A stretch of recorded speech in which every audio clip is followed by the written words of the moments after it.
আজকে যে একটি কুচক্রী মহল এই ভাষাঞ্চর দখল করে নেওয়ার ষড়যন্ত্র করছে, আপাত দৃষ্টিতে সেটা শুধু ভাষাঞ্চরই দখল নয়, দখল করতে চাচ্ছে, স্বপ্ন ভঙ্গ করতে চাচ্ছে আমাদের আপামর হাতিয়ার জনসাধারণের। আমরা স্বপ্ন দেখি একদিন ভাষাঞ্চর উপজেলা হবে, আমরা স্বপ্ন দেখি একদিন নিজমদ্বীপ উপজেলা হবে, আমরা স্বপ্ন দেখি একদিন হাতিয়ার দক্ষিণ প্রান্তে আরেকটি নতুন উপজেলা হবে, আমরা স্বপ্ন দেখি বয়ারচর নঙ্গলিয়াচর আলাদা আলাদা উপজেলা হবে। সর্বোপরি আমরা স্বপ্ন দেখি কি এই হাতিয়া একটি সমৃদ্ধ জেলা হবে।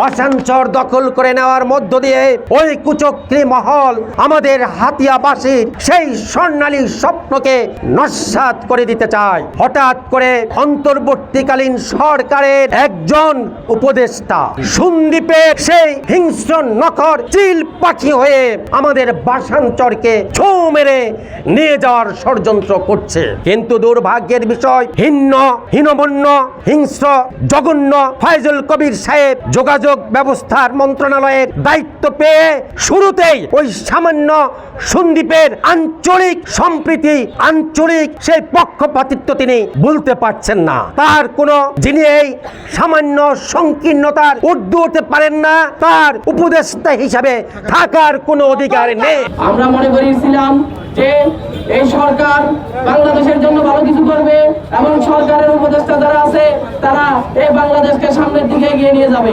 কিন্তু দুঃখের বিষয়, সরকার যদিও কিছু ভালো কাজ করতেছে, আমাদের কিছু উপদেষ্টার কারণে বর্তমান সরকারের বদনাম হচ্ছে।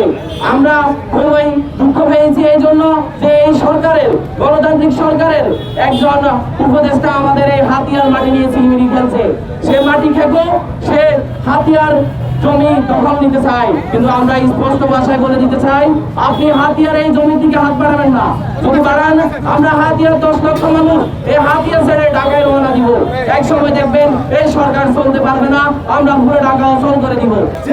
ওই সমস্ত ছাত্র আন্দোলনের ফসল ছাত্রদের আপামর জনসাধারণের প্রাণের বিনিময়ে, তাদের শ্রমের বিনিময়ে যে উপদেষ্টারা আজকে দেশ চালাতে এসেছেন, সেই উপদেষ্টা ফয়জুল সাহেবকে জানিয়ে দিতে চাই, আপনার এই অন্যায় আবদার হাতিয়াবাসী মেনে নেবে না, নেবে না, নেবে না। সম্মানিত মাননীয় প্রধান উপদেষ্টার কাছে আমার বিনীত অনুরোধ, এই জনসমক্ষ থেকে আহ্বান করতে চাই, আপনি সারা বিশ্বে যে অবদান রেখে আছেন, সেই অবদানের পর হাতিয়াবাসীকে কখনো বৈষম্যের আওতায় আনবেন না, আপনার সরাসরি হস্তক্ষেপ কামনা করি। সেই সাথে উপদেষ্টা ফয়জুল হককে বিরুদ্ধে যথাবিহিত ব্যবস্থা নেওয়ার জন্য সবাই অনুরোধ করে হাতিয়াবাসীদের পরবর্তী প্রোগ্রামের সকল প্রোগ্রামে অংশগ্রহণের উত্তপ্ত আহ্বান জানিয়ে সংগ্রামী হাতিয়াবাসী, সংগ্রামী উপস্থিতি, আপনারা জানেন সন্দ্বীপের সাথে আমাদের হাতিয়ার যে একটা আঞ্চলিক সম্প্রীতি রয়েছে। সন্দ্বীপের অনেকের সাথে আমাদের বন্ধুত্বপূর্ণ সম্পর্ক রয়েছে, অনেকের সাথে আমাদের রাজনৈতিক সম্পর্ক রয়েছে। কিন্তু ইতিপূর্বে আমরা লক্ষ্য করেছি একটি বিশেষ কুচক্রী মহল যারা ক্ষমতার অপব্যবহার করে ইতিপূর্বে আমাদের পেরি ছিনতাই করে নিয়ে গেছে এবং একই ধারাবাহিকতায় ক্ষমতার অপব্যবহার করে আমাদের সীমানা লঙ্ঘন করে আমাদের মাটি, আমাদের ঘর, ভাষাঞ্চরকে তাদের নিয়ে যাওয়ার, তাদের পক্ষে নিয়ে যাওয়ার যে একটা অবৈধ দাবি এবং অপচেষ্টা করছে, আমরা হাতিয়াবাসী তার বিরুদ্ধে সোচ্চার এবং আমরা হাতিয়াবাসী তার বিরুদ্ধে তীব্র নিন্দা ও প্রতিবাদ জানাই। তদন্ত বাদ দেওয়া হয়েছে চট্টগ্রামের সার্ভে। আপনি কুমিরের কাছে আপনি বলা পড়া দিচ্ছেন কেন? আপনার নোয়াখালীর সার্ভে নাই? যদি সীমানা বিরোধ যদি হয়ে থাকে চট্টগ্রাম ডিস্ট্রিক্ট এবং নোয়াখালী ডিস্ট্রিক্টের মধ্যে, তাহলে দুই ডিস্ট্রিক্টের সার্ভেয়ারকে আপনি যৌথভাবে আপনি তদন্তের নির্দেশ দিতেন। আপনি তা না করে আপনি যে কাজটা করে এককভাবে চট্টগ্রামের সার্ভেয়ারকে দিয়ে আপনি একটা প্রতিবেদন হাসিল করলেন, আর সেই প্রতিবেদনকে আপনি কোরআনের আয়াত মনে করে আপনি এখন একটা চট্টগ্রামের বিভাগীয় কমিশনারকে দিয়ে আপনি একটা আদেশ হাসিল করলেন যে এটা সন্দ্বীপেরই অংশ। আমরা কি এটা মেনে নিতে পারি? যতক্ষণ আমাদের রক্ত আছে, আমাদের মায়ের ভূমি, আমাদের মাতৃভূমি, আমাদের জন্মভূমি, 1 ইঞ্চি জায়গা, 1 তিল পরিমাণ জায়গা আমরা ছেড়ে দিতে পারি না, আমরা ছেড়ে দেব না। এই সংগ্রামের জন্য আমাদেরকে যা যা করা দরকার আমরা তাই করবো। অবশ্যই একটা কথা বলবো, আমরা এই সংগ্রামে আছি, আমরা রাজপথে হলে রাজপথে, অফিসে হলে অফিসে, আদালতে হলে আদালতে, যেখানে যেতে হয় আমরা আছি, আমরা থাকবো। প্রশাসন আমাদের হাতিয়ার অবিচ্ছেদ্য অংশ, অতএব এটা আমাদের রক্ত মাংস শরীরের অংশ, এটা আমরা ছেড়ে দেব না।